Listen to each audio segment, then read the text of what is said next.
technology working for us here. Let's get everything up and rolling. Good. Hello. That one. And here we go. All right. And live from Santa Barbara, this is CS-030 Mayterm. Broadcasting live from the basement of Winter Hall. The beautiful, secluded, windowless, cold room in the basement of Winter Hall. We are broadcasting as part of a 5-week class. Today's class is scheduled for 2 hours. And for those of you connected to our Slack channel, we are on hashtag broadcast questions. If you are out there, I'm monitoring that on the side so we can answer any questions that you have live.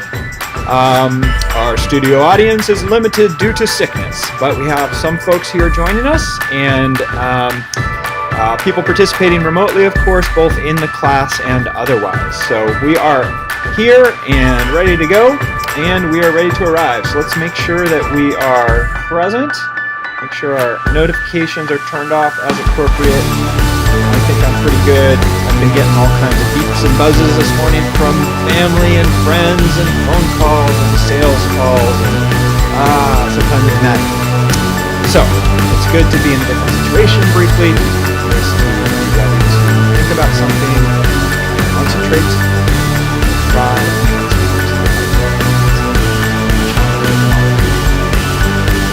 We have been thinking about what we're doing here in terms of a high level and then working with the code at the low level. We've been thinking about regulation and the ways that different kinds of forces regulate us, from Lawrence Lessig's work on code and other laws of cyberspace. And in particular, we're interested in the way that code regulates the behavior and the world around us. And last class, we talked a little bit about the way that happens at airports. I'm going to be traveling over this weekend, so I'm looking forward to being part of this infrastructure in a very visceral way. I do have TSA pre-check, so the code's going to let me fly through in principle. I'm also flying through kind of small airports, so that's also good. Another place, in addition to the airplane location that we can think about, and the airplane location is really interesting because it's your body that's being moved through the security at an airport, and it is also, we said, you have this digital avatar that's moving through that same space as well. And in as much as you have to get your body through that security checkpoint, you also have to get your digital avatar, your database entries, through a kind of digital checkpoint that's also screening you for weapons and suspicious behavior in various ways as you go through. Well, it doesn't just happen at the airport. We can think about that because that's a place that we all think about a lot and feel friction if we travel by air. But a similar kind of thing is happening at the grocery store. So this is a snapshot from Walmart. It's the Walmart checkout, a Walmart checkout line. This is from Walmart's corporate Flickr feed. And what we've got here is we've got a checkout person on the right, we've got a mom, presumably, and 2 kids that are trying to get through the checkout. And a similar thing is happening here. There's not a lot of physical barriers preventing someone who's going through a checkout line or a store like this from just walking out of the store. It's pretty easy to just push your cart right through and end up on the street with all your goods. And yet, that isn't how we get through this checkout line. Of course, we would be subject to security and various kinds of post facto consequences for doing that. But to get through this area, this physical area, and get through it in a way that is socially acceptable, both from a legal perspective and social norms perspective, and an economic perspective as well, we also have to navigate getting through this from a way that is regulated by code. And what's interesting here is that it's not so much our physical bodies or identities that have to get through this space, but now it's the identities or the avatars of the goods that you're buying. So every time you want to purchase something, the cashier is going to pick it up and it's going to scan it. And in that act of scanning is connecting the physical object to a digital representation of that object. As the checkout person scans it, there is a database entry that's being moved from inventory to sold. In the database somewhere, there is a number that's going -1 on one side and +1 on the other side as the good goes from being in the warehouse to no longer being in the warehouse. So it's being moved from something that could be sold to sort of a profit side that we have sold this thing. And that information is really important because on the one hand, it is helping Walmart to keep their stores stocked and also monitoring how many goods are being sold. But it is also a way in which you can't get that digital good through the checkout line unless this economic digital avatar of the person is working as well. So physically getting a can of soup out of the checkout line is super easy. You pick it up, you walk through. But you also have to get its digital version through. And that's actually all regulated by code. It has to be present in the system in order for it to scan. Like if that number on the can of soup or whatever you're buying doesn't show up in the database, the whole system's going to halt. It's going to kind of grind to a halt while the cashier looks around and wonders, wait a second, why isn't this in the database? I can't let this go because it didn't pass the scan. And okay, it did pass the scan. Now I'm going to swipe your credit card. I can't get these goods, even though they passed one scan, I can't get them off the belt until we pass your money through the scanner as well. So a whole sequence of code is being exercised and run. Both the algorithmic side and also the data side have to come together in order to allow this space to actually function as it's supposed to function. If that computer goes down, if the network goes down or the power goes out, this whole area ceases to function as a checkout line. It just is no longer a checkout line because no checking out is going to happen. What do you think would happen if the power went out? Or not even the power, but something just much simpler. What if the network went down in this store so that scanning the goods and scanning your cards would no longer work?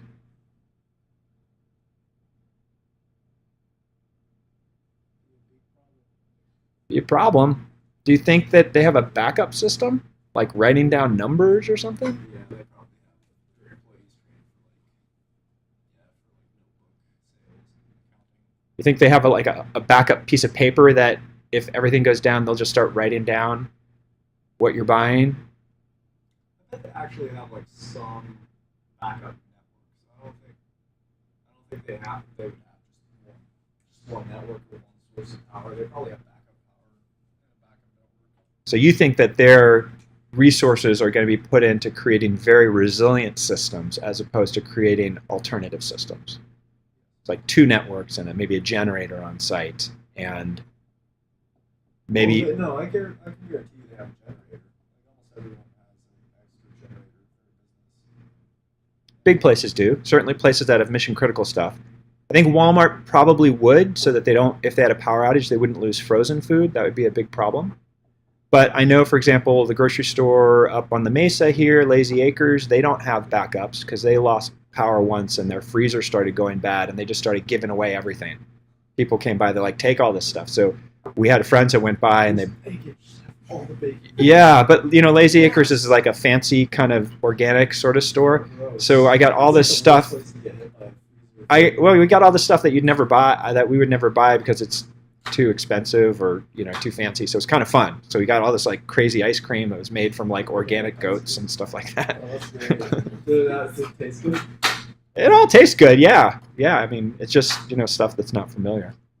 But I also had another situation where I was coming into LAX once through the international terminal and coming into customs, and the customs network went down. And so all the people, they had no backup. Yeah. So all the planes continued to come in, and people were backing up in the line. It was getting longer and longer and longer. And when they lost network, the whole thing ceased to function. We were there for probably 4 hours just waiting for the database technician or whoever to come in and fix the space. You lose the code, and the entire area ceased to function, right? It not only did it cease to be like a customs checkpoint, but it just ceased to be able to allow people to go through. Now, again, there wasn't anything physically from just stopping us to go through, but we couldn't go through because there was no way for our digital selves to get through. And the fact that we couldn't get our digital selves to get through was enough that the security wouldn't allow us to go through. We could have had no weapons on us or anything, but we didn't have that digital avatar. Yeah, and customs is sort of at the forefront of like advancing this idea of digital avatar with like retina scan for global entry and all the extreme versions of pre-check. I don't know. Can you put your passport on your phone?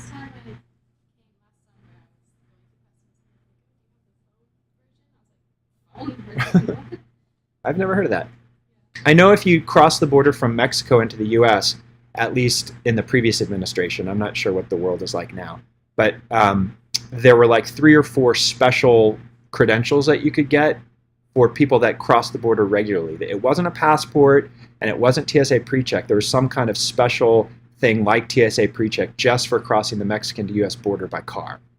And you sat there and you were like, there was no line in the lane to the left, and in your line you were crawling.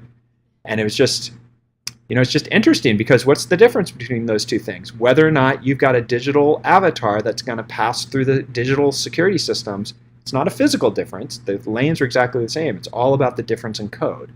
And of course, what that means, it's not like it's just code and it doesn't have any connection to real life, but it's all enacted in code. So thinking about that's really interesting. Of course, everything that's built, the way we build these things is with objects, with different languages, possibly Java. I don't know which language the Walmart checkout stand uses, but I have had friends at work have worked at the Walmart data warehouses, and they just have I'm not sure that they have the most data in the world, but they certainly have an enormous amount of data where they record the transactions of every person in every store for all time, so that they can do various kinds of analyses on stocking and promotions and what's useful at different places. All right, so let's talk about how that goes about getting built and different problems that we might want to solve along the way by actually looking at code. So administratively for our class, we actually can return paper exams today because we got all our glitches online figured out. So yeah, so big cheer in the classroom. What's that? So you can keep it. We don't need it. Well, I'm going to try and give it back to you. I'm struggling over here with my tech, but all right. Let me just take 1 minute and return these to you guys. Although I'm desperately trying to get my technology to work. Okay, 1 second, and we will return our exams. We're still on, but all right. And, I'm not going to review them because all the answers are there.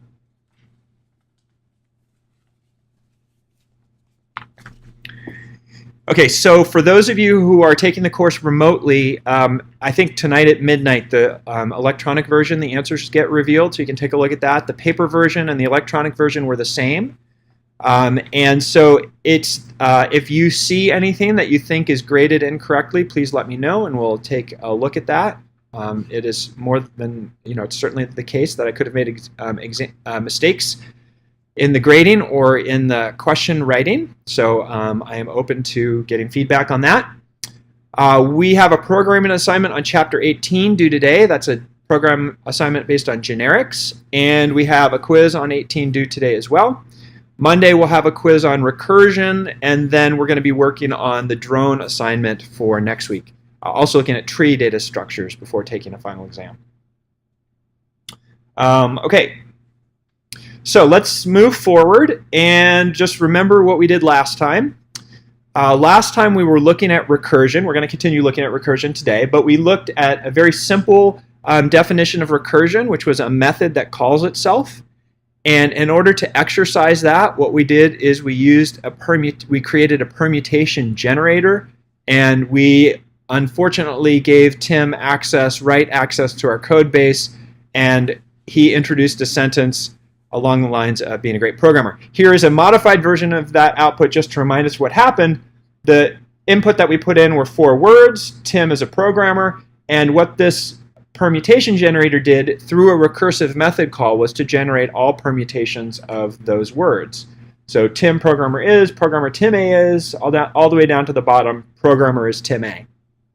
That was an exercise in understanding how you could use recursion to solve a problem that's difficult to solve iteratively.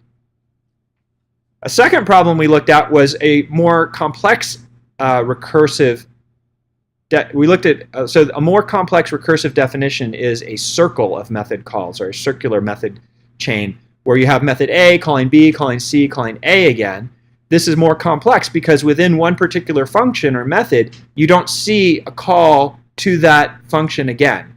You have to look at an entire call graph in order to recognize that there's a recursive pattern going on here. But this can be very powerful if it's structured well, and we saw how we could structure it in order to create an expression evaluator. And we started with a particular grammar of that, and that grammar included specifying terms, factors, and expressions. And so those three method calls that we looked at ended up being getting the term value, getting the expression value, and getting the factor value.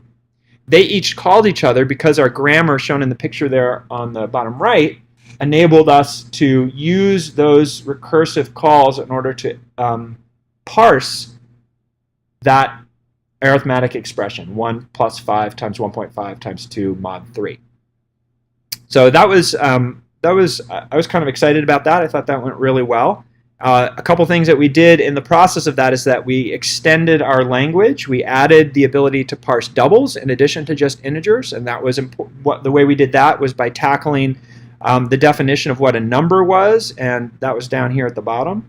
So by changing what our definition of a number was when we parsed a number so that it would include decimal points, we were able to allow doubles to be added. Tim brought up the point that it doesn't handle negative numbers because when we parse a number, we're not looking for that negative sign. So a full-fledged parser, something that would parse an arithmetic expression with great resilience or robustness, would have to include that. And we talked about how Java itself is parsed just by one elaborate expression in parser that has other things besides arithmetic expressions that it recognizes. Keywords like while and class and public, etc. Then we extended our expression language with doubles and with modulo. And so today what we want to do is we want to tackle a different angle. So last class we looked at a solution that had one method calling itself. We looked at a solution that had a sequence of methods that were calling each other together. Mutual recursion is the name for that. And today we want to look at how we can use recursion in a particular pattern called backtracking. And backtracking is a methodology for solving a problem, and it relies on being able to structure that problem as a sequence of partial solutions. So you might be able, there's some problem that you want to solve, and you can't solve it completely because you don't know the answer to it.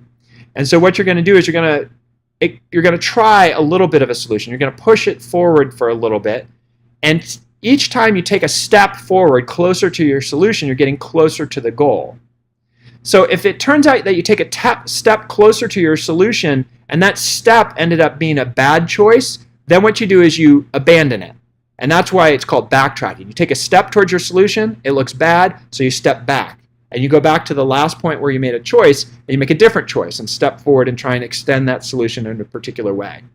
And so you continue looking at different possible solutions from the place where you start until you find a viable set of little steps that you can make to create a complete solution.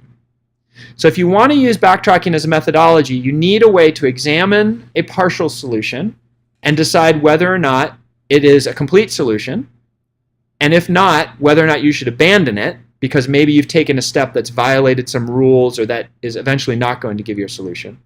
And if it's not a full solution and it's not if it's not a not solution, if it's something that isn't going to solve the problem, then you need a way to be able to extend your solution in order to try new avenues along the way. So this is a little abstract, but basically when you have a backtracking problem, you're going to explore all possible ways of searching for a solution until you find one. And so it's a bit of an exhaustive strategy, or it's a brute force strategy for trying to find a solution. And you keep pushing forward, trying every avenue until you get to a dead end. And if you hit a dead end, then you go back and you try another choice. So speaking of dead ends and backtracking, we can take this metaphor really very literally and think about it in terms of trying to solve a maze. Let me see if we can use my second grader handwriting here and explain how backtrack and recursion might work together in the context of trying to solve a maze. So here's a maze on the screen. And if we want to think about a solution to this maze, we might want to think about a sequence of left and right turns that we would make in this maze in order to get from start to finish. And so what I'm going to do is I'm going to drop a couple dots on here and try and identify the places where you can make decisions as you move from start to end. So here's a place where you have to make a decision about whether to go right or left. Here's a place where you can make a decision about whether to go right or left. here, we'll assume that you get through that room area no problem. And then finally here, you have to make a decision to go right or left in order to find a solution. So what we're looking at then is we have a sequence of 4 choices that we have to make. And depending on, let's see, yep, that's it. So what we can imagine doing if we were solving this in a backtracking way is we can imagine that we're going to start building up a solution of R and L characters that's going to get us from start to end. And so as we get to that first blue decision point, we're going to propose 2 partial solutions. One partial solution is going to involve going right, and one partial solution is going to involve going left. So maybe we're going to choose one of these, and we're going to try and extend it. And we'll say, okay, well, let's try and extend that left solution. We're going to extend that left solution by recursing on it and considering another choice, another direction we're going to make. Now left, if you're thinking of it from the perspective of a person walking through the maze, it's going to take you this way. And you're going to hit a dead end. So by evaluating that, you see that this was not a viable solution. And so what you need to do is you need to go back to the last point where you made a decision and generate a new partial solution.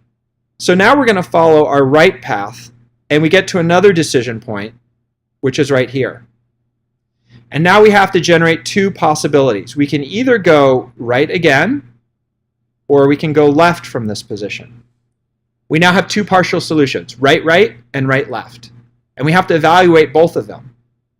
Because we know the structure of the maze, let's go ahead and evaluate the right choice first.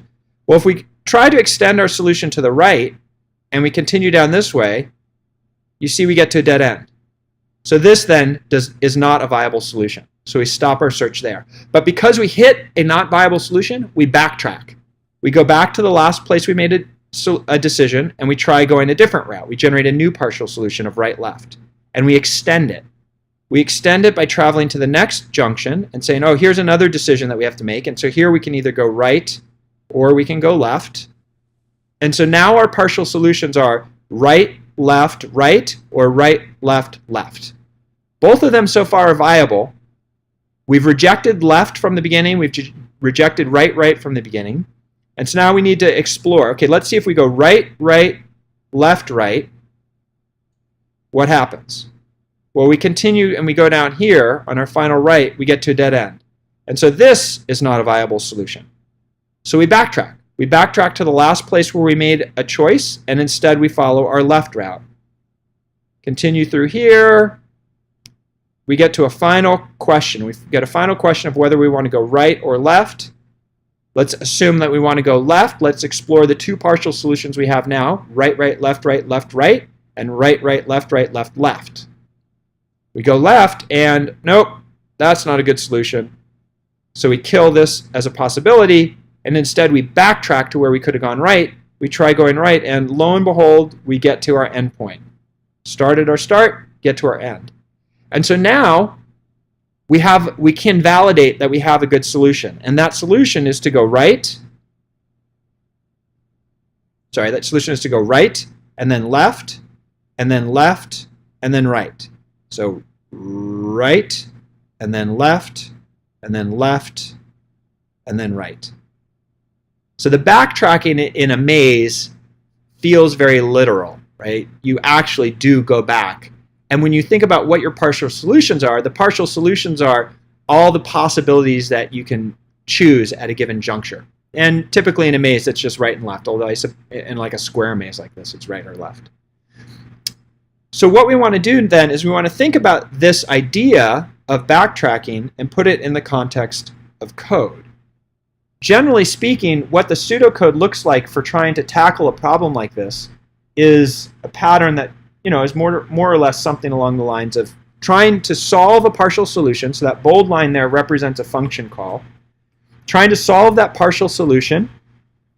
When we receive that partial solution, we examine it. We say, okay, in the case of a maze, we'd say, okay, is this a dead end? If it's a dead end, then it's invalid, and we're going to reject it. Have we reached the end of the maze? If it is, then it's a solution, and we're going to accept it. And then we have our solution, and we're done. But after examining our partial solution, we see that neither have we reached the end, nor have we found a dead end. Then we have to consider all possible extensions of our current path and recursively try and solve each one. And that recursive step, that extension, is the recursive moment. The moment when we consider taking one more step into our maze, and then we run this solution all over again, checking our partial solution along the way. Questions about that? Thoughts about it?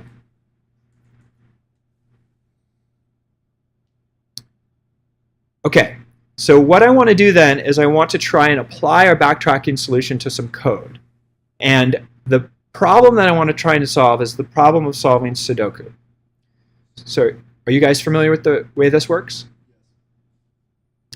Okay, just in case there are people who don't know, let me explain what this is. This is kind of like a crossword puzzle with numbers instead of with words. And what you have to do when you're presented with a puzzle like this is you have to try and fill in each of the empty squares with a number between 1 and 9. But the rules are that every row in this puzzle and every column in the puzzle can only have the numbers 1 through 9 one time. And also, each one of those 3 by 3 boxes can only have the numbers 1 through 9 in them once each. Okay? So finding a solution to this problem can be kind of tricky because there's all kinds of knock-on effects. If you decide to put one particular number in an empty square, well, that limits what kind of numbers you can put in other future squares. So what I'd like to do is I'm going to hand out a paper version of this for the people in class, and then for people at home, I want to take maybe 10 minutes and try and solve this problem by hand. And I think that's important so that we get a sense of what the problem is like before we start trying to solve it in code. Okay? So for those of you that are at home, try and copy this down, or put it on a piece of paper, take a screenshot, and try and fill numbers in on top of it, and see if you can find a solution that has the numbers 1 through 9 in each row and in each column and each square. And then we'll come back at 11 o'clock and start looking at solving it in code.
Acceptable. Okay, how did everyone feel about that? Yeah. So last time I tried an exercise like this, so I was talking offline here, I gave it to a student, and the student had it completed before I even finished handing out the papers. And so I decided this time to use a slightly harder puzzle, and as a result, no one that I know has successfully solved this one. What I wanted you guys to feel is I wanted you to feel, if you hadn't already, the way in which this problem is constrained.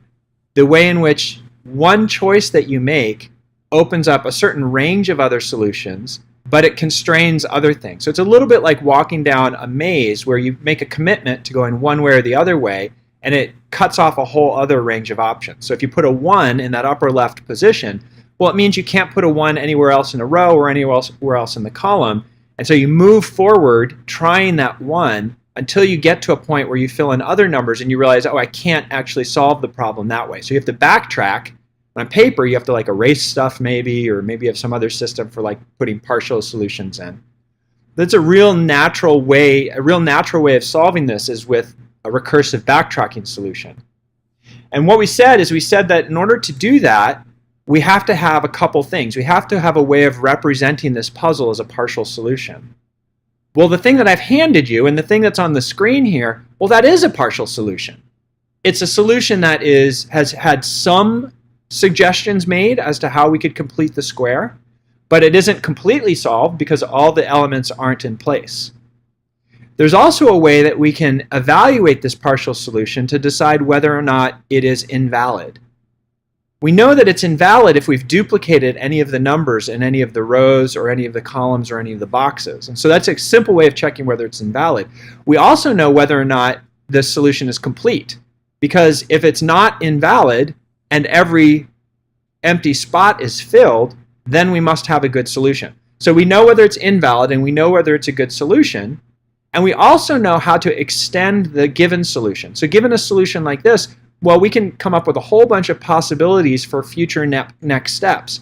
For example, we could pick one empty square and put one particular digit in it, and that would extend the possibility of this partial solution. And then given that partial solution where we try and put one number into one slot, we can then pass it to our recursive solver and say, well, okay, now that we've extended our solution with one more number, now can you solve it, recursive algorithm? And one more, and one more, and one more. And eventually, if we find a way to fill in all our slots, then we've solved our problem. We can just return that solution along the way. So what I'd like to do is I would like to spend the next several minutes, possibly up to the remainder of class, trying to write an algorithm that solves this Sudoku problem in code. And so if you want to follow along and you're on Westmont's campus, go ahead and bring up Eclipse for me so that we can share the project through Saros. And the people that are following along online, I'm not sure if you are within the campus network or not, but you're welcome to join Eclipse and connect on Saros, and I'll share the project with you. So we're also going to do this as a Java FX project. So we're going to be using the GUI library that we learned earlier in the class in order to actually make this look like it's a little bit of a Sudoku problem solver. And then what we'll do is we'll try and use our algorithm to solve this particular problem and see if it can be done in a reasonable amount of time. Now, because this is a brute force algorithm, what we are going to implement isn't going to be able to solve all problems quickly necessarily, but it will eventually arrive at a solution. Okay, so without further ado, let's kick over to Eclipse and start working there. And what we're going to start with is we're going to start with a project that has just the shell of a user interface ready to go. And I'm not connected, so let me connect with you guys as well. All right. The shell of our project is a Java FX project. And so here, I'll start sharing with you, Tim, and then add people as they come on board.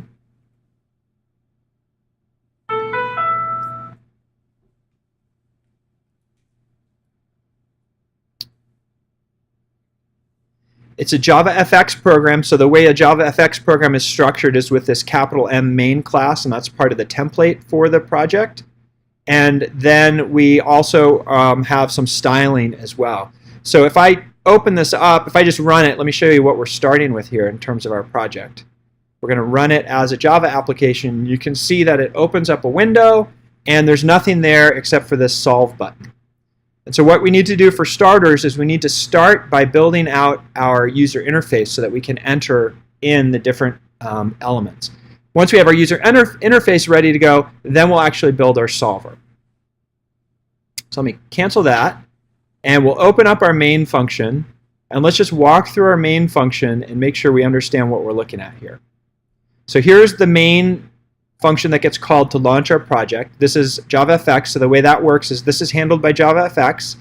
You call launch, which is part of the JavaFX framework that runs our UI, and then instead of running our UI, oh great, okay. Joy is online. Okay. Instead of running a main function on our own, we're going to get to add something to our start method here.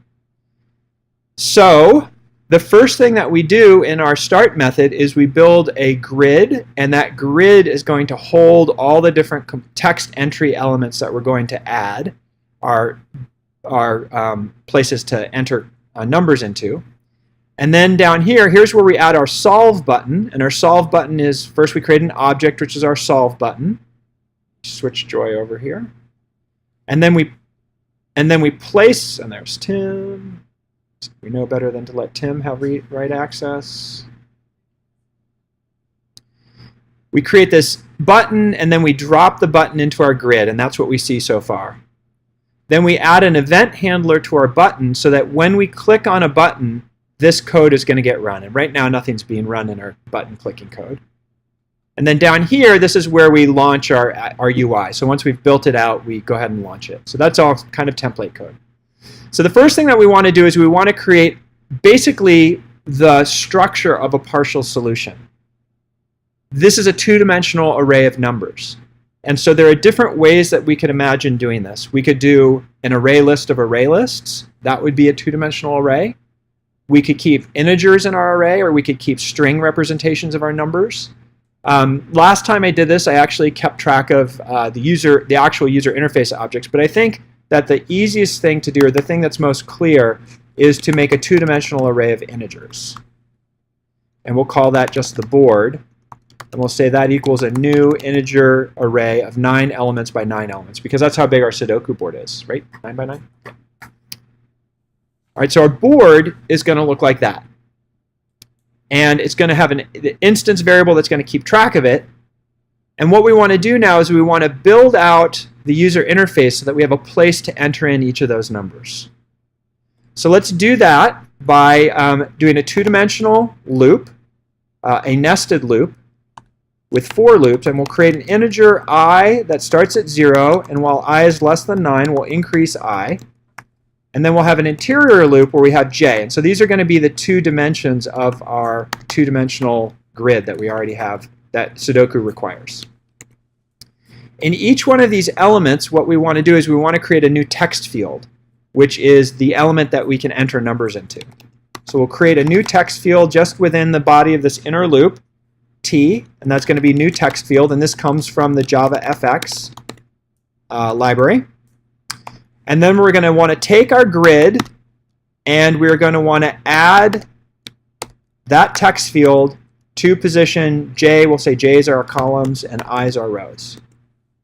And that should fill out our grid with places to enter numbers. Let's go ahead and run that and see if we successfully get a UI that has elements to put numbers in. Great. So now our UI has a bunch of places where we can type in numbers.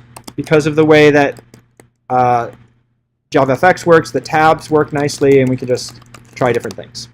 We hit the solve button, nothing happens because we haven't wired anything to our solve button. And this isn't restricted to numbers. It can be anything we want, but that would be a problem because we can't really solve Sudoku if we don't put numbers in there. Furthermore, we can only put the numbers 1 through 9 in there. Okay, so having built our text field, we're pretty good to go.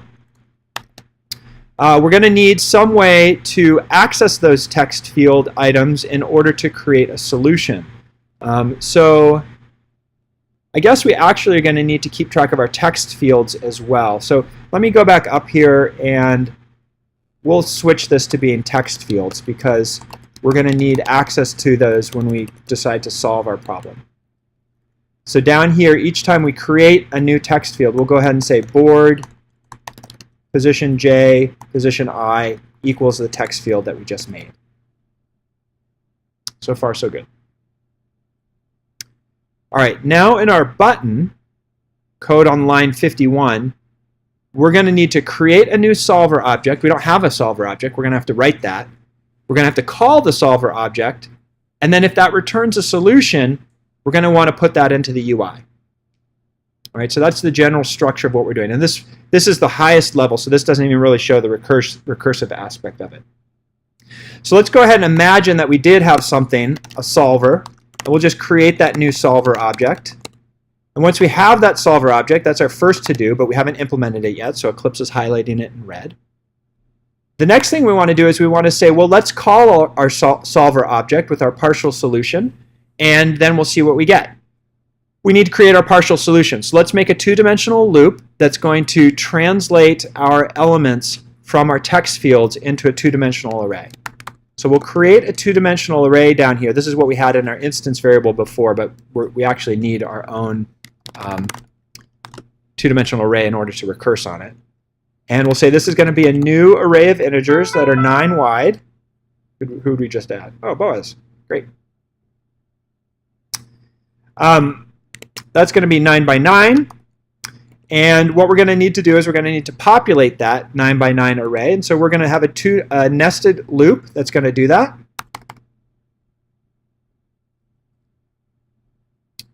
Also, prevent writes there. OK.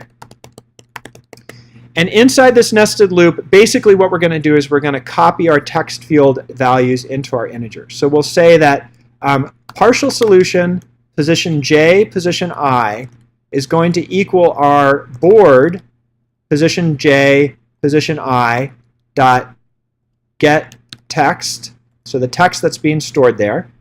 Our partial solution is filled with integers, but our board is filled with text, so we're going to convert that into integer objects using the parseInt static method. So what could go wrong here? Well, if the individuals put something into the board which is not a number, then this is going to throw an exception. So if we throw an exception, we don't want our program to crash, but maybe what we'll do is we'll just highlight the error. I'm making this up as I go along. Should we highlight the error by making the board background be red and then stop our problem? Yes, we should. Okay, so here's what we'll do. We'll create a Boolean variable. Again, doing this on the fly. And we'll say, is everything okay? Yes, everything is okay. We'll assume everything is okay. If at some point along here we try and convert our text into an integer and we get an exception, and so what does parseInt pass as an exception? If it doesn't parse, it gets a number format exception. So we'll say if we get a number format exception, then we need to do something. Well, the first thing we want to say is we want to say OK is false. We were not able to fill up our partial board well entirely. So we're not going to, if OK is false, we're not going to call our solver. But in this situation, we also want to make sure that we highlight our text in red. So what we're going to do is we're going to change the styling of our particular board element that caused us problems. And we'll say set style equal to, and then there's a way in which you set style in JavaFX, which is these strings that look a little bit like CSS and HTML. So it's -fx, -background, -color, and then RGB red, right? So like 25500.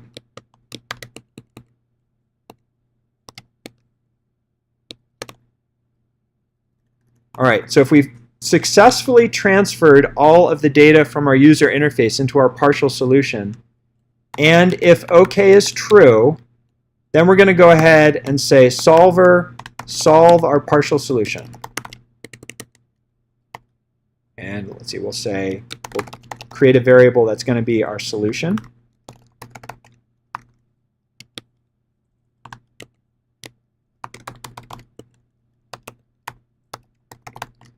And we'll set solution equal to whatever our result passes us back.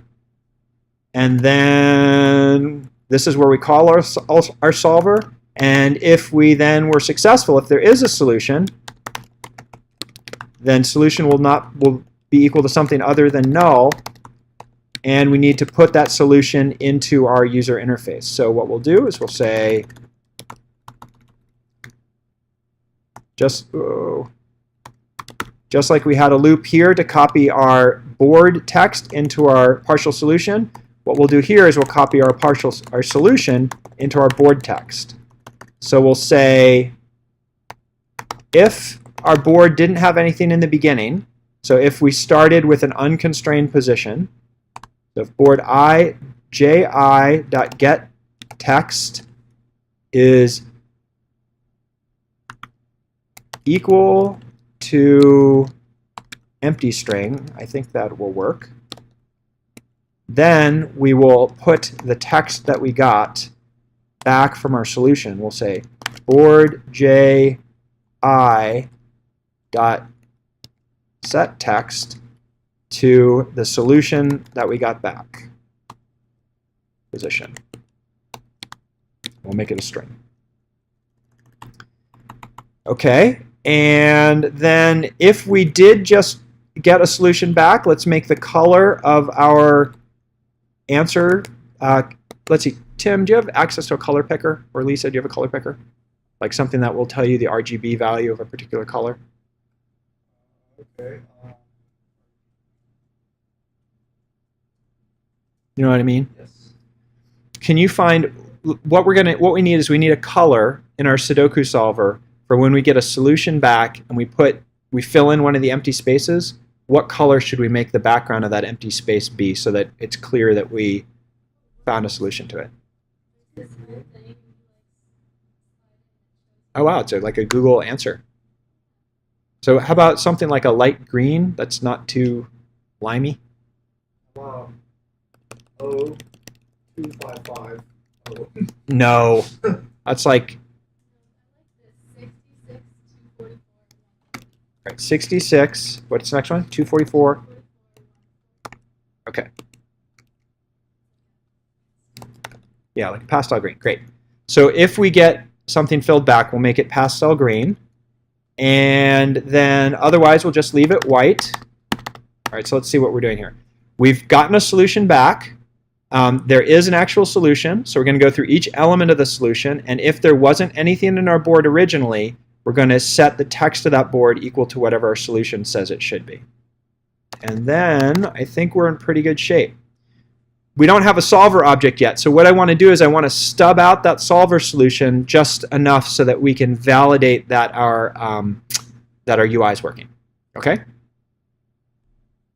So the solver on line 52 is going to need to be created, so we're going to use Eclipse to create it. And we will put it in the same package, and we are going to call it solver, all right, and it won't have a main method because we're calling it from JavaFX. And great, so we have a real basic solver class built for us. And then when we come down here, when we call the solver method, that doesn't exist, so we'll ask Eclipse to make that for us. All right, that's going to do nothing for us, but that's okay. And if we save everything, everything should compile okay. And now if we run our application and we hit solve, what's going to happen? Our code is going to, first thing that we're going to do is we're going to look at this UI and we're going to go through each one of these particular board locations and we're going to try and create a number from whatever is in each one of these board locations. But if we can't successfully create a number from it, it's going to turn it red. And then it's going to stop the process. It's not going to try and solve it. If it's able to create a number from each one of those positions, then it's going to try and call the solver, and it's going to try and get a solution back. Now our stubbed out solution always returns null. So that's going to be called, but it's not going to give us a solution right now. And as a result, because our solution is null, we're not going to actually see anything change in our UI. So let's see what happens. We hit solver, and they all turn to red because they don't get translated successfully into numbers. Now that's going to be a little bit of a problem because our partial solution does need to be able to have nulls. So let's go back and let's edit that and say we're going to need to put a little catch clause in here, which is if, as we are creating our text, we see that one of our board positions is empty, then we want to allow that to be null. So we'll put a check in here and say if get text equals the empty string, then that's okay. We want that position to be equal to null because that's a position that we're going to fill in. Oops.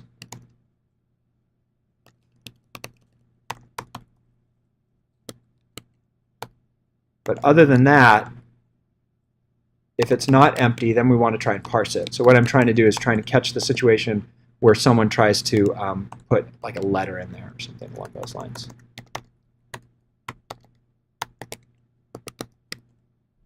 Okay, so let's run that. Okay, hit our solver.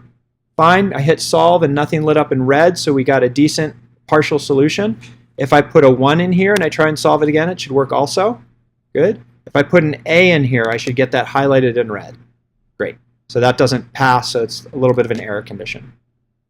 Actually, the other thing that we need to check is we need to check to make sure if the numbers are outside of the range. So the numbers can only be 1 through 9. So what we'll do is after we successfully parse it, if the parsing was okay but the number's not okay, we'll say if partial j sub I is less than 0 or partial j sub I is greater than 9, actually if it's less than 1, not if it's less than 0.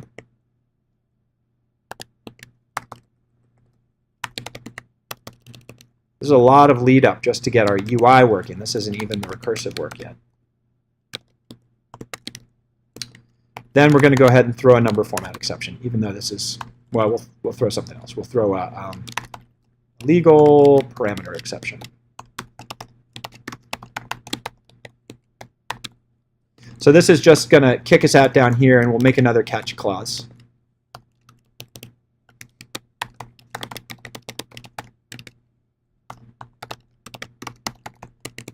Okay, it's not okay. So we've got red if it's a letter. What should we do if the number's out of bounds?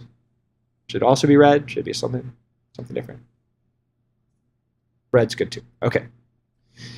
So let's run that.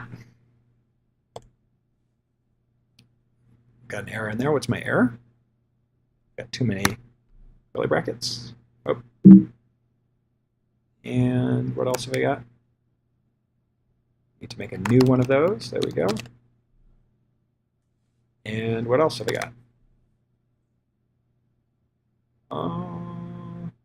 Legal parameter exception. I spelled it wrong.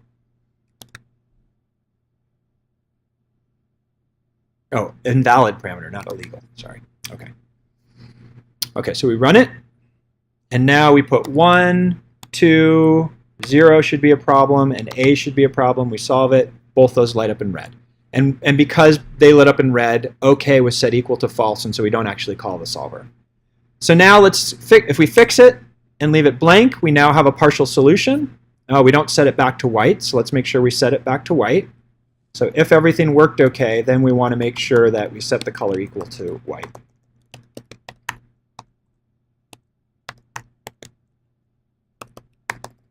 Bit of a stickler here.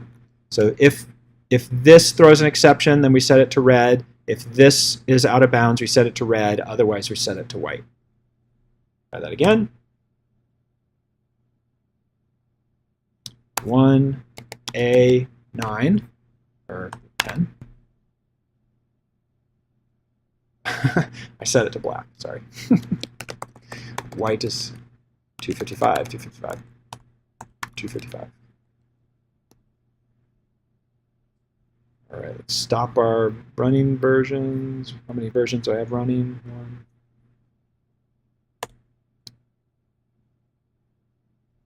1. A, 1, A, 0. Delete it. Solve it. Oh, come on. Ugh. What's happening? It's not changing back to white. Okay. What did we do wrong? Board JI, set style to background color white. Man, I did something wrong. It should be straightforward. We're setting it equal to red, so that should be okay. Oh, that's because when it's equal to nothing, that's our case right there. So if we set it equal to nothing, then our partial solution is okay, and we got to set the blank particular equal to red. Okay. So 1, A, 9, 0. Solve that. Good. We remove A, solve that, white. We put a 1 in there, solve that, white. Okay, so our UI is ready to go. Hooray. Okay. That was a little bit more than I expected. Now what we need to do is, having successfully transferred the data from our board into our partial solution, and having successfully seen that we passed through that processing okay, now we need to solve our partial solution. Let's go over to our solver class and we say, what does it mean to solve a partial solution? This is going to be our recursive call. So we know that in a backtracking solution, what we need is we need a way to identify whether or not our partial solution should be abandoned or not. All right, so what are the three conditions that we need to check to see whether or not it's violated a Sudoku constraint?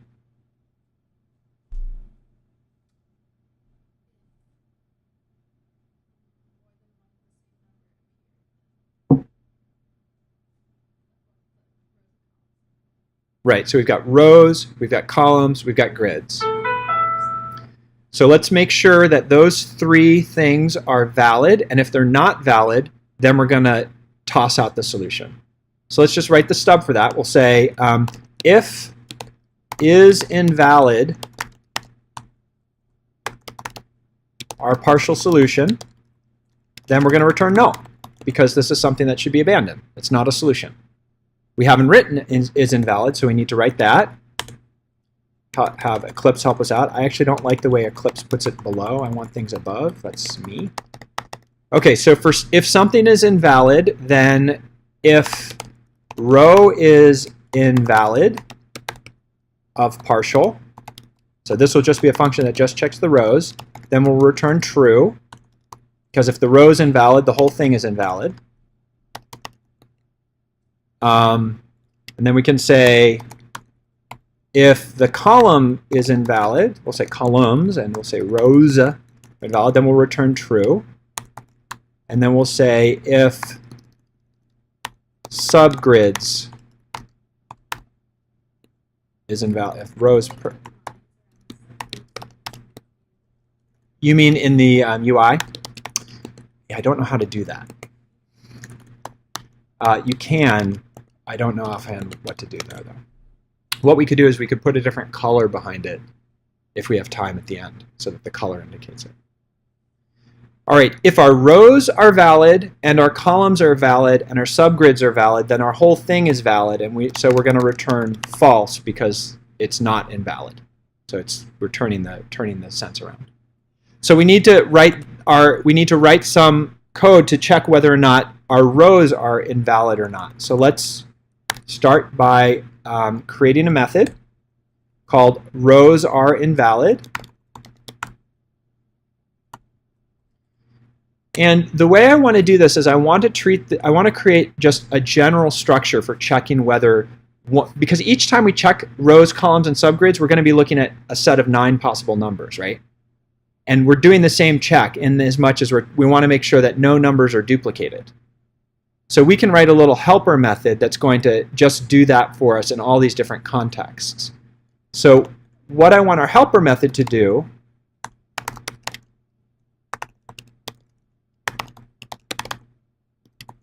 is it's going to take in a list of integers, And it's just going to check whether or not that list has too many of one particular digit. Okay? And the way I'm going to do that is I'm going to create a set of integers. And as I go through each one of the elements in my list, I'm going to remove one of the digits from the set, because my set we know is going to have 0 through 9. And if I try and remove something that's not there, I know it's invalid because I've removed it twice. And if I don't remove something, then that's okay, because it just means that we have a row that doesn't have a full 9 elements in it. All right, so let's first start with creating a set of integers called reference, maybe. And this is just going to be hash set is fine. And into reference, we're going to add the numbers that we expect. So we're going to add 1.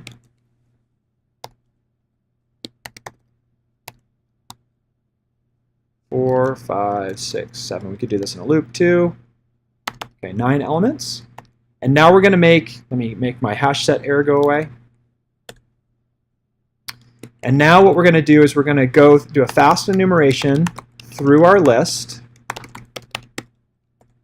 And we're going to say if reference contains I, then we're going to remove I from reference. And everything's fine. If our list of numbers contains a 0 and it's in our set, or it contains a 1 and it's in our set, and we remove it, then everything's fine. But if we try and remove something and it's not there, then that means we've already removed it and we have a problem. And so we're going to return true, because then we have a situation where it is an invalid list. Otherwise, we'll return false because it is valid.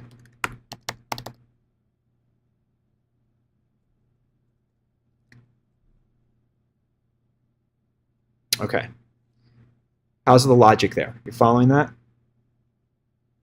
Create a set of numbers 1 through 9. We're going to check a list that gets passed in. As we go through each element of our list, we're going to remove that number from our reference.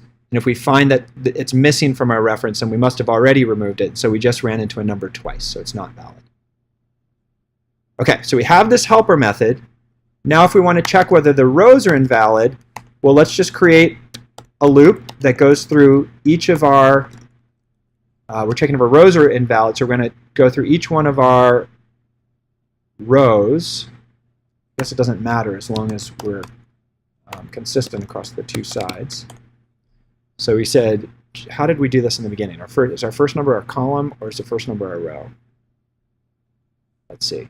When we came up here and we made our UI, where's our UI? And when we add it to our grid, the first number is our column index. So this is our column index, and this is our row index. So this is X, and this is Y. All right, so if we want to check whether our rows are invalid, then we need to go across the column index, and we want to create a list of integers we're going to need to check.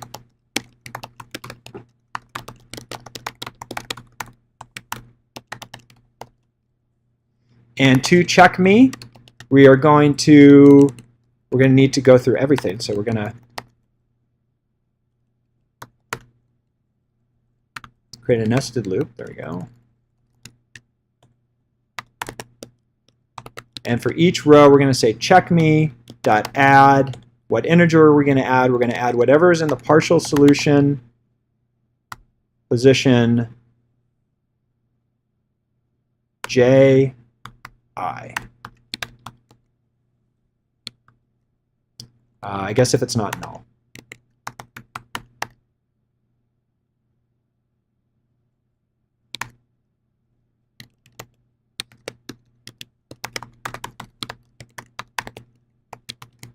Okay, once we've added everything, then we'll say return helper invalid.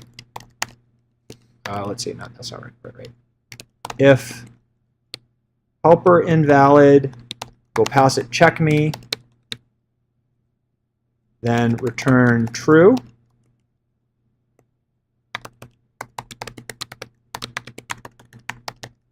All right, if we go through everything and nothing's invalid, then we can return false.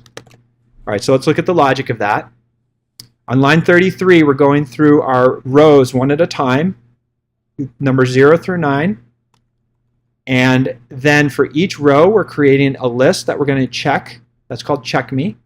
We're going to fill up check me with each element of our row 0 through 9. So between line 35 and 38, 39, we're filling up check me. On 40, we're going to check to see whether it's invalid. And the first time we encounter an invalid row in our entire grid, we can immediately say that this is not valid because of the rows, and we'll return true. But if in line 44 we've checked every single row and none of them have been invalid, then we know our whole grid is valid and we return false. Okay? Now watch this. This is going to be much easier. So if we want to check our columns, whether our columns are invalid, I'm just going to take this code, I'm going to copy it, I'm going to give it the new name columns are invalid, and all I'm going to do is I'm going to reverse this line and this line. And in the process, I'm going to realize I have a bug. Oh, here, so now we just inverted the sense of our nested loops. Instead of going through a row at a time and filling it up, we're going through a column at a time and filling it up, but still checking all our pieces. So the last thing that we need to check then is we need to check whether our subgrids are invalid. And so for this one, let's try something like, what did I call it? Subgrids are invalid? Yeah.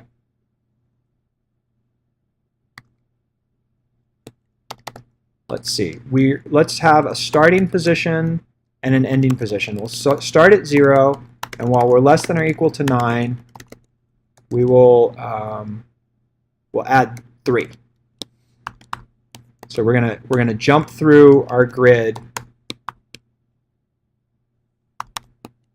and we're just gonna land on the corners of each of our subgrids.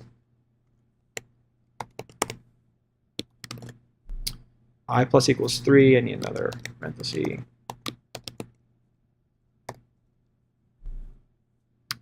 Right, and then within this subgrid, we're going to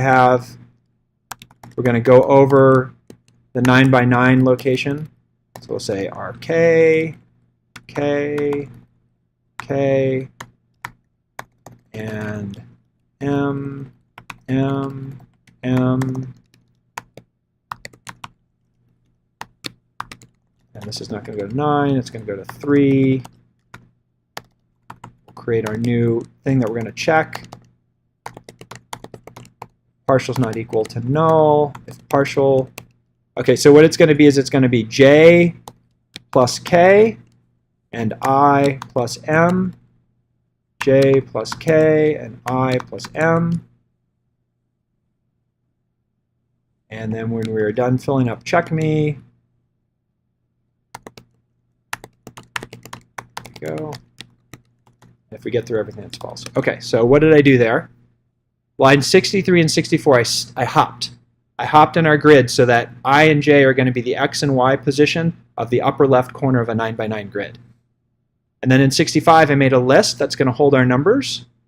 And in 66 and 67, I went through 0 through 0, 1, 2, and then grabbed each one of the numbers from that little subgrid. And if it wasn't null, then I added it to our list in 69 and checked it. Okay, so that is the beginning of is invalid. So line 82 checks if our partial solution is invalid due to rows. 85 checks to see if our solution is invalid due to columns. And 88 checks to see whether our solution is invalid due to grids. If it's invalid, then remember our backtracking solution, if we hit a dead end, we need to stop. And so this is our check right here. Did we hit a dead end? Because this means that we tried to fill out our partial solution with something that violated our 1 through 9 constraints, and we just want to be done. We want to say, this is no good. We're going to return null. Null is our indication that we didn't find a solution, because if it wasn't null, it would be a partial solution or a solution. So once we get past this point in our code, we know that everything's in our partial solution meets all of the criteria so far. So now what we can do is we can check to see if our solution's complete, if we've actually found a solution. And if we found a solution, that means that there's going to be a number in every single one of our entries. We know that it's valid because we just passed that constraint. So if it's full and it's valid, then it must be a solution. So we're going to just go through and make sure that it's got no nulls in it. And so for that, I'm going to just grab this code here, which almost does it.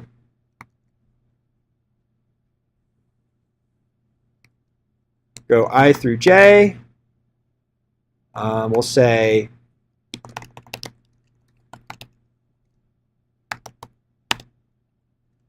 so we'll assume that it's a complete solution. We'll go through each one of our positions. If we find that one of our solutions is null, then we'll say complete equals false, because we found a place in our grid that doesn't have a number in it. And then at the end, we'll say if complete, then return partial.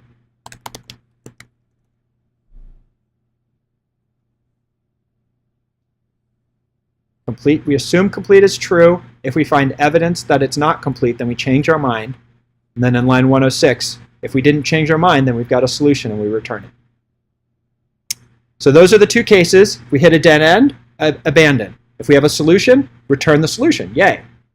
Now this is a little bit more complex situation. Now we're in the situation where we have to extend our solution. So what we have to do is we have to go through each one of our partial solution spots, and if we find that it's empty, then we need to propose putting something into it. So this is going to be a nested loop where we go through each one of our elements. If we check and it's empty, then we're going to go through each one of the numbers 1 through 9 and try putting it in there. And if when we propose that, when we try and put one of those numbers in 1 through 9, if one of them gives us a solution, then we stop going through any options and we just return that right away. Okay, so it's a three-way nested loop. So we'll grab these. Okay, so let's see. So that was, did we hit a dead end? Did we find a solution?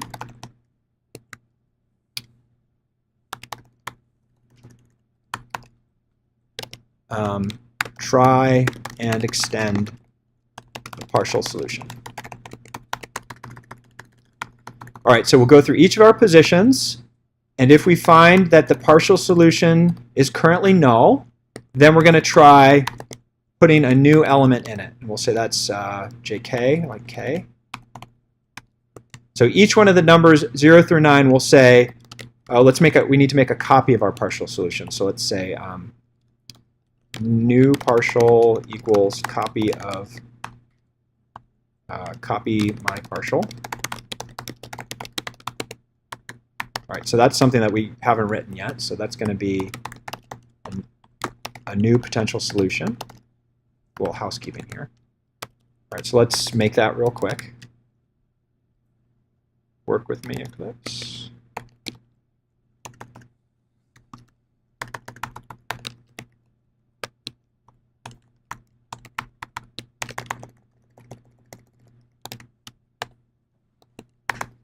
All right, let's do our copy. So we're just going to create a new two-dimensional array that's going to be our new one.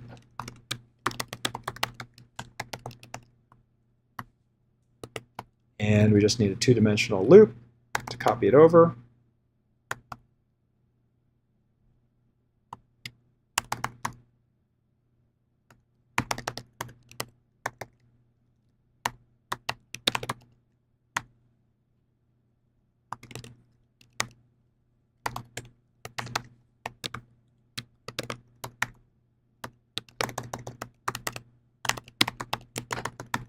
Right, again, this is a shallow copy. This is the equivalent of doing our copy. Right? If we had just used the same reference, we would have been modifying the same data, so we didn't want that. All right, so going back up into our solver, we're trying to extend our partial solution. We're going through each particular element of our partial solution. If it turns out that there's no number there, then we're going to try putting each one of our numbers in there. So first we're going to make a new partial solution. We'll try our new partial element. We'll put into J sub I. We're going to put in our proposed number K. And then we're going to try and solve, make the recursive call on the new partial solution.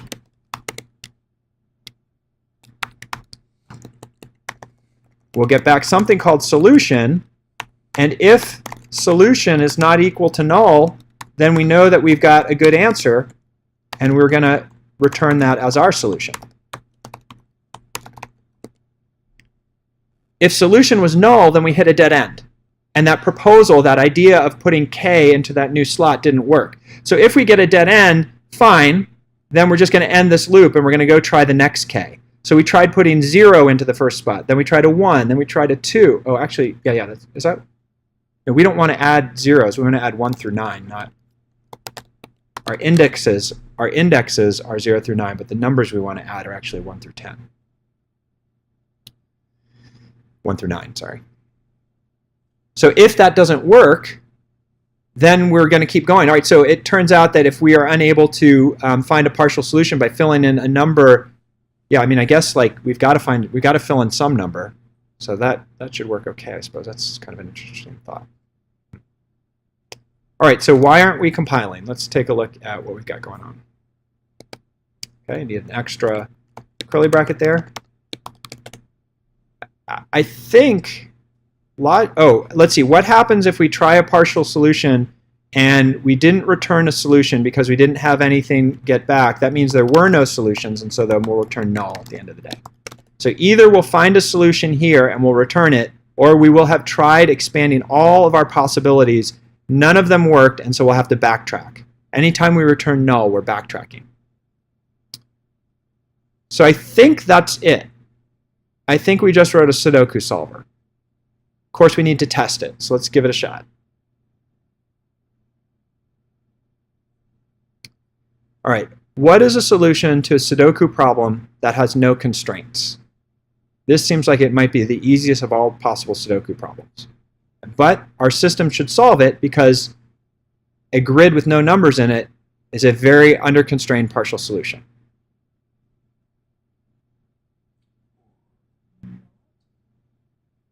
Well,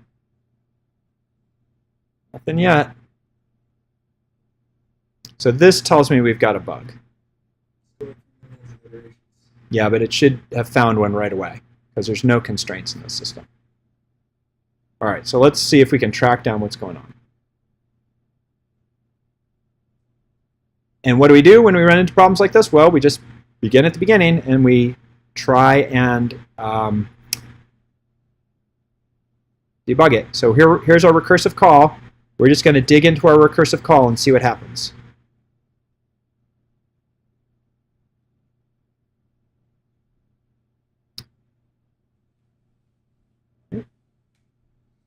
All right, so we're at the point at which we're going to make a solution. If we open up our partial solution, it should have nothing in it. So we've got 0 through, we've got all of our arrays, and just pick one at random. We've got all nulls, so that looks right. I'm a little concerned about why we're going 0 through 8. Oh no, that's right, because we've got 9 elements in it.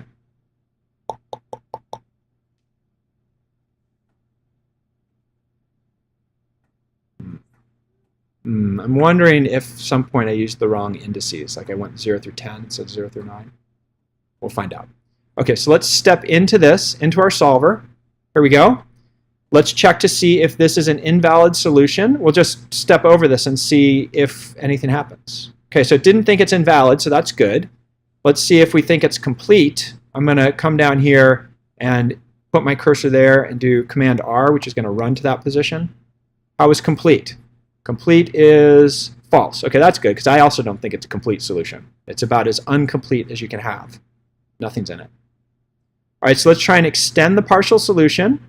We're going to go through each one of our numbers. If partial is null, well, the first one is going to be null because there's nothing in it. So now we're going to try extending our solution 1 through 9. Oh, wait a second. I think I know what our problem is. I do not know what our problem is. We're going to keep going. All right, we're going to try extending our solution by putting a 1 in the first empty spot. Let's create our new partial. Let's see if our new partial, where's our new partial? You see that? There it is. Okay, and we should just check and see everything should be null. Everything should be equal to null. Okay, that looks okay. So we'll step over that. Now we should have set 0, 0 equal to, there we go, 0, 0. Got our first number, which is 1. Okay, that looks good. So now we're going to recurse into our new solution. Step into that. Is it invalid? Nope. Is it complete? Nope. So we're going to try and extend the solution. That first position isn't null because it's got a 0 in it now. Our second position is null, so we're going to try and add a 1 to it. Okay, everything's going okay so far. This all looks good to me.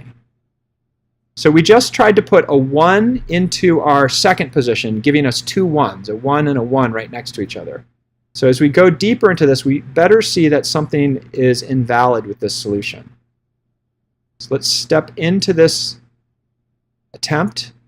And then when we look at our partial solution right now, our first row has got a 1 and a 1 in it. And so we better find that that's invalid. So let's check, let's step into this and make sure it's invalid. If rows are invalid, let's step into that. Go 0 through 9. We're going to fill out check me. We're going to say 0 through 9. Add one thing.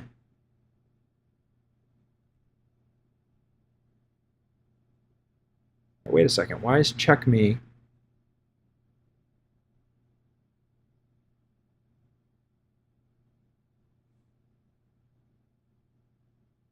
Let's see. It looks like we put, or maybe we're doing it in columns. Because if that's 0, position 0 is our column index. So I think we got our rows and our columns backwards, but that's okay.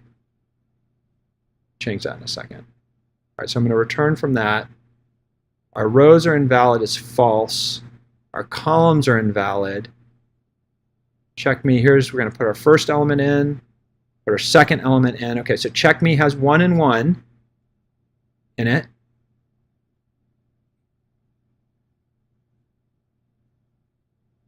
Well, it should. Why isn't 1 filling it out? Okay.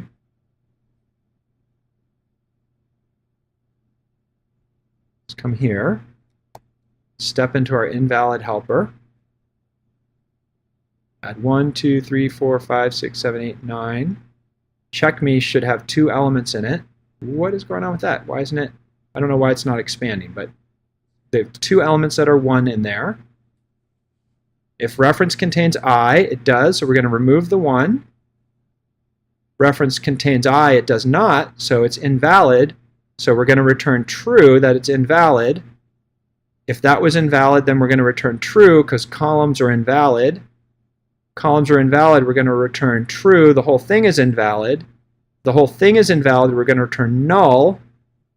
And then that solution, if that solution is not equal to null, it was null.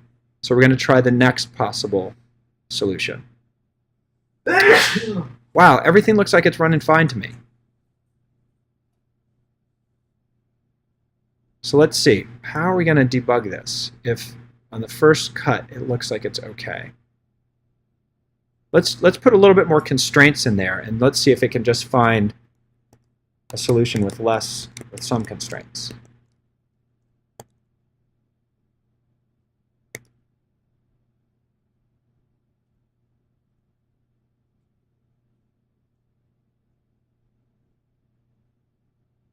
Something is not going right. Any ideas on how to go about tackling this? We know that's not a valid solution actually because, oh no, that worked. It came back, it didn't have a solution. What if you just went small? Like what if you checked it to see that if you filled out all the spaces with 1, and all the spaces with 4, and all the spaces with Okay, that's a good idea. So what we need is we need to start with a completely filled solution. This is going to be kind of a pain to write, but 1, 2, 3, 4, 5, 6. Boaz says because it has more than one solution. I don't think that's it because we're going to stop at the first time we encounter a solution.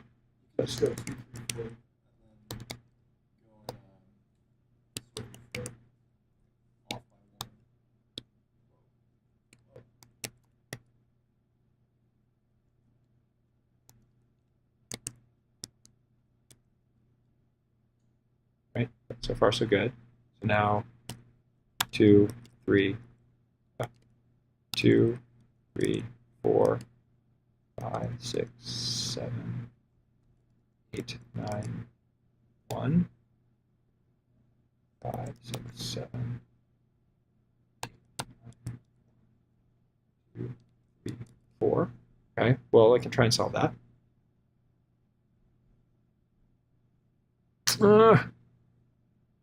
Maybe there's like an infinite loop somewhere. There is something going on. Oh, well, yeah, that's right. There is an infinite loop. So maybe we have a situation where it's not returning for some reason. So what would we expect to have happen?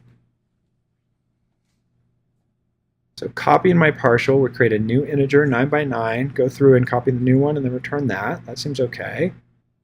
Create a copy. Okay, it's sufficient to create the copy here. That's good enough. If solution does not equal null, there's a scenario where it does equal null. If it does equal to null, then we didn't get a solution and we just want to quit. Right? I mean, if it's equal to null, then there's not a solution. We just want to kick it back. Let's, wow. All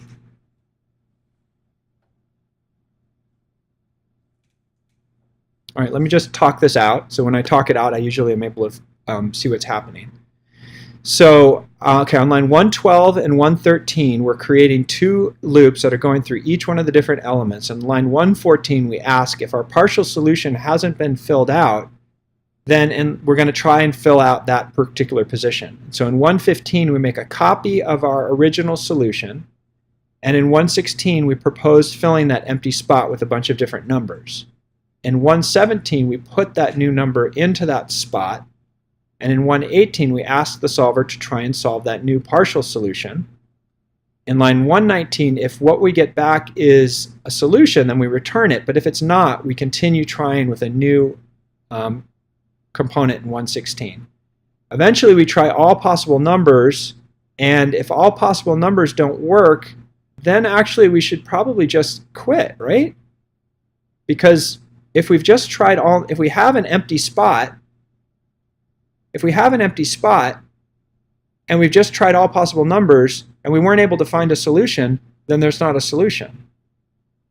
So at this point, we should just return null.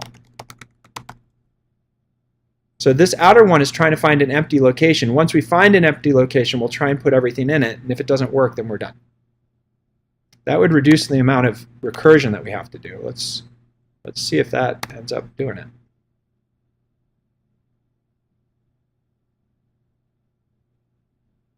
Boom, that was it. There we go. Okay, so it's possible that let's quit that for a second. It's possible that we don't have a solution. Let's give an example when we don't have a solution. That doesn't have a solution. I don't like that feedback. That feedback's sort of lame because you don't know what's happened. So let's change our UI before we explore our solution to the Sudoku problem. Let's say that in main, if after we make our solution here and solution is equal to null, meaning we weren't able to find a solution, let's go through and change the color. So we'll go ahead and if the text is not equal to, or maybe how should it visually present itself if we've entered numbers that has no solution? Because when we hit it right now, there's no indication. We want something.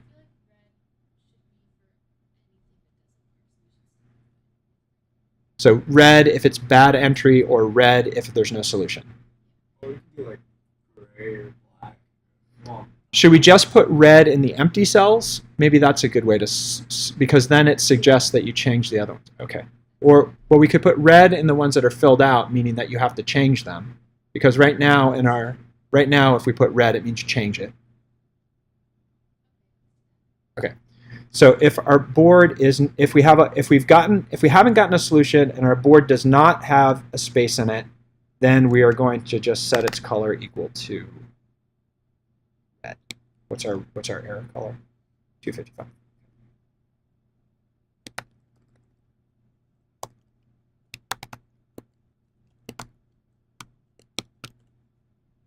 All right. So we run that. We get a 1 and a 1. That doesn't work. That's pretty good. All right, but if we have just a 1, we solve it. That's what we get. Kind of like that. And we can fill this out with a 1 here and try and resolve it. And that's not possible, I guess. Seems like that would be solvable. I don't know why that's not solvable. Oh, that's because all these things already have elements in it, right? So we need a fresh board in order to run it. So if we put a 1 there and a 1 there and solve it, there's a solution. Okay, so should we go back to our original solution and see if we can solve our problem that we had on the paper? Okay, so to do that, I'm going to need some help. I'm going to need you. I want another piece of paper for myself first. Why? Because I want to be able to solve it myself. Well, would you like to leave the room while the computer does your work for you? Yes. Okay, you're welcome to do that if you'd like. Or I can just give you a different one.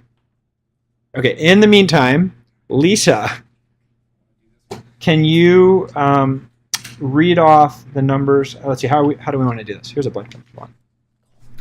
All right. Left to right? Left to right, and I'll say space. Sounds good. Okay. Space, 3, 8, space, space, the rest are spaces. Space, space, space, 7, 1, 8, space, Okay. 4, space, space, space,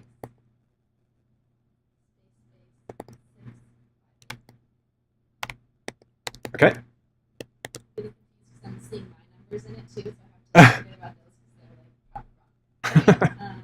Space 7, 5. Okay. 6, 2. Space 4.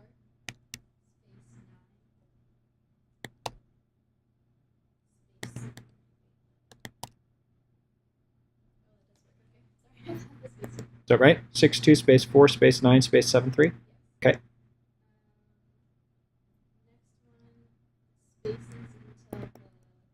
Yeah, 2, 1. 8,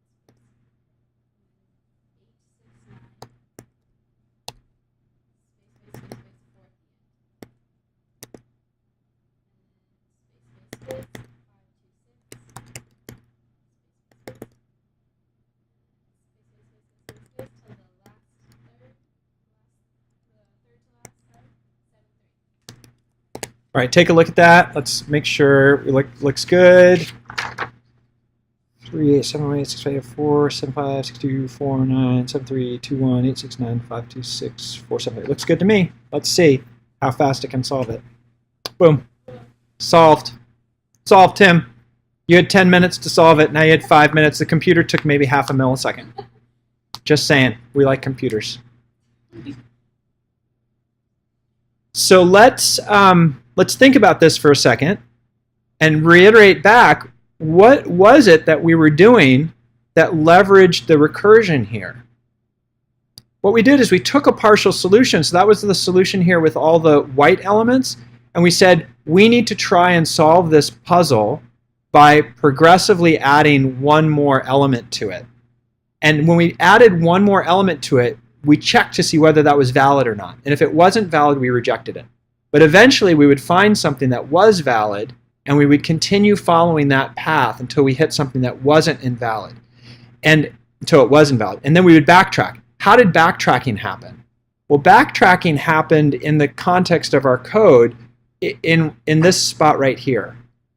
Because if we tried all possible numbers 1 through 9 in the first spot that we found empty, and we weren't able to solve it, well, then we would get null. And then we would try the next one. So the backtracking happens when we return null. So that returning of null says we need to go back. And the first time you're at a position where you can handle that, where you can handle suggesting another way forward, that's a good, that's where the backtracking happens. And so it's in this line right here where we're generating all our possible new futures. And the way this code is working is that we can stop once we have one particular solution. There's a whole nother family of problems, which is not find me a solution, but find me all the solutions.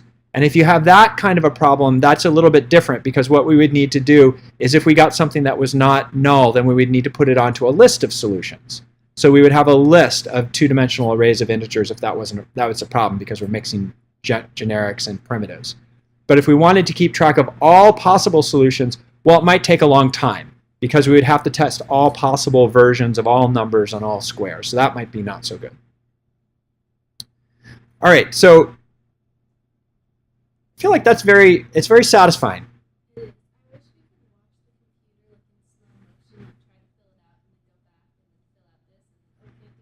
Oh, that's a good idea. Let's see. Well, let's see. Could we do that in 10 minutes?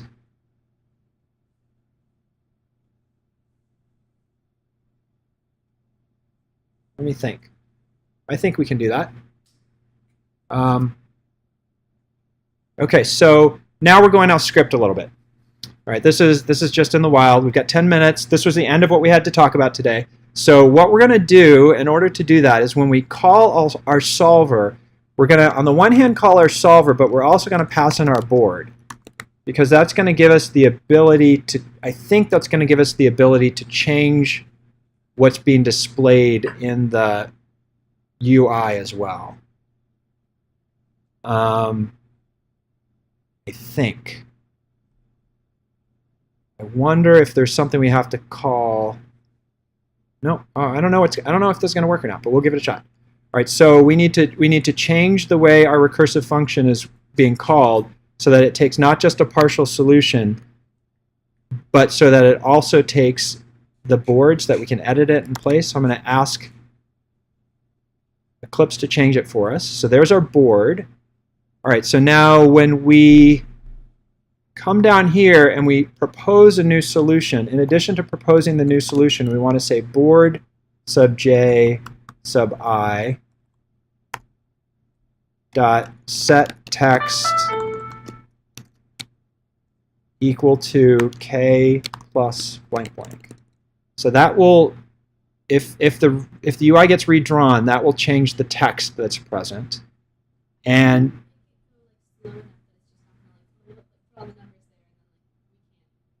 yeah, so we should put a pause in there.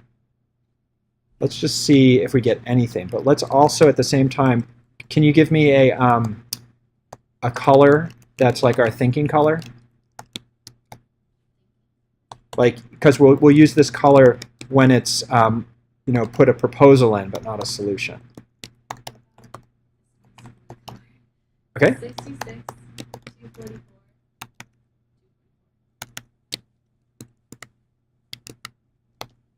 Okay, so that's going to propose something. It's going to change the color. Then we'll also pass our board down recursively. All right, so let me just think through it. We're going to put the new number in. We're going to change the color. It'll come back. The solution will be fine. All right, so that seems okay. I think that might work. Save it all. So now the question is, the way UI systems work is sometimes, like we've seen in iOS, sometimes it doesn't get redrawn, so we might have to do something that forces it to redraw, and we might have to do something to slow it down, but let's just see what happens if we run it. Okay, so that's the blue that came from the proposals, right? Because we had green usually. Okay, so why did that not... When we came back with our solution, we went through...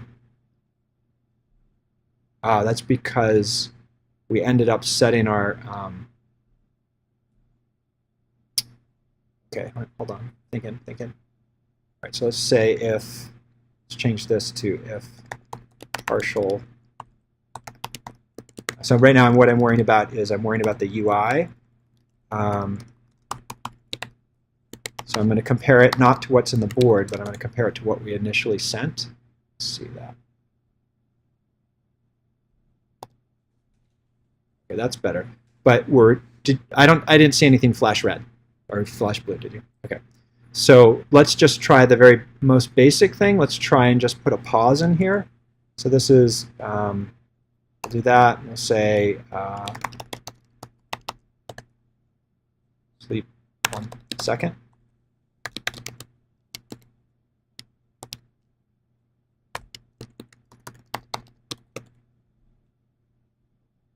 Right, if not, we might have to figure out how JavaFX... No, it's not redrawing. It's just going slow. Okay, so the question is, how do we force JavaFX to do a redraw? How do we quit this really slow program. Okay. Okay, so tell you what, we're going to take a break from live coding for just a second so that I can search for a moment on the internet and see if I can figure out what it is that causes JavaFX to redraw, and then we'll come back and give it a shot.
Okay, well,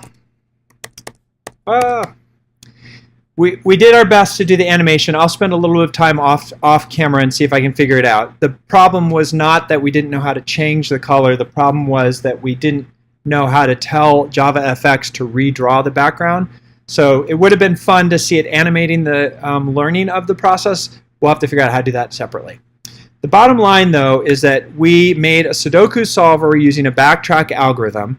And we could make our solver more efficient, but to be honest, based on what we just saw, there isn't a lot of need to make it more efficient. It solved a medium strength problem pretty quickly. If you try some more difficult problems, then you might have to try some other approaches. And basically what it comes down to is deciding what kind of methods you want to use in order to extend your solutions. So what we were doing in terms of extension was we were just iteratively adding 0, 1, 2, 3, 4, 5, 6, 7, 8, 9 in order to the next open spot.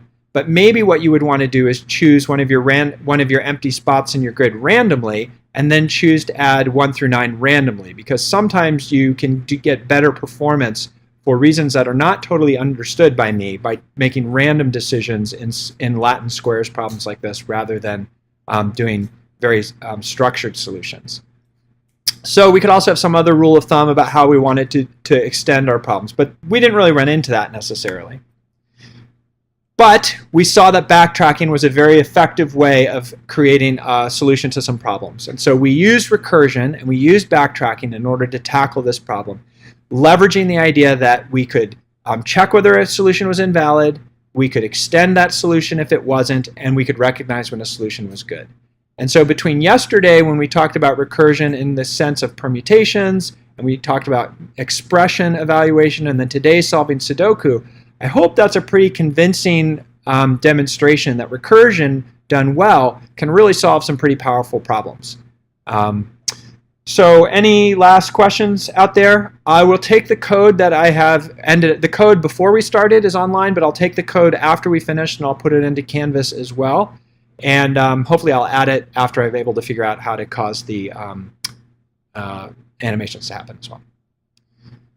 Last minute questions, concerns? All right, see you on Monday. Make sure you bring your computer ready to go because we're going to be working with the drone controller on Monday. Thank you. See you later.